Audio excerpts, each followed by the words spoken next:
টানা 40 দিন যুদ্ধ করে ইরানকে পরাস্ত করতে পারেনি যুক্তরাষ্ট্র।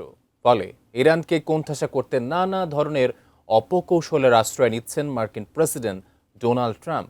হরমুজ প্রণালী অবরোধের পর পারমাণবিকভাবে দুর্বল করতে এবার ইরানের সমৃদ্ধ ইউরেনিয়ামের দিকেও নজর দিয়েছেন ট্রাম্প। জবাবে চূড়ান্ত হুঁশিয়ারি দিয়েছে তেহরানও।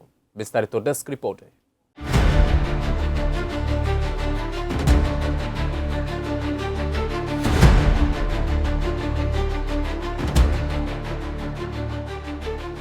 ইরানের ইউরেনিয়াম ইস্যু নিয়ে বেশ কিছু চাঞ্চল্যকর দাবি ও হুঁশিয়ারি দিয়েছেন মার্কিন প্রেসিডেন্ট ডোনাল্ড ট্রাম্প।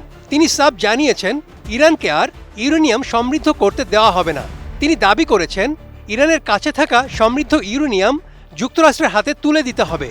তিনি বলেছেন ইরানের মাটির নিচে থাকা সব পারমাণবিক বর্জ্য বা উপাদান যুক্তরাষ্ট্র নিয়ে আসবে।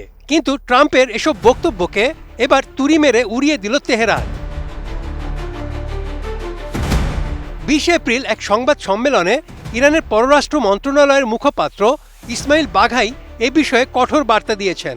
তিনি বলেছেন তেহরানের সমৃদ্ধ ইউরেনিয়ামের মজুদ কোনোভাবেই যুক্তরাষ্ট্র বা অন্য কোনো দেশের কাছে হস্তান্তর করা হবে না।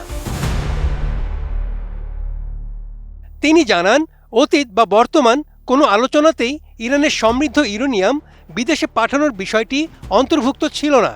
ইরান তাদের পারমাণবিক অর্জন দেশের ভেতরেই সংরক্ষণ করবে বলে তিনি স্পষ্ট করেন।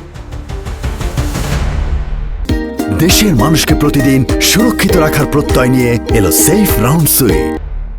ইসমাইল বাঘাই আরও বলেন দেশের মাটির মতোই ইউরেনিয়ামও তাদের কাছে মূল্যবান ও গুরুত্বপূর্ণ।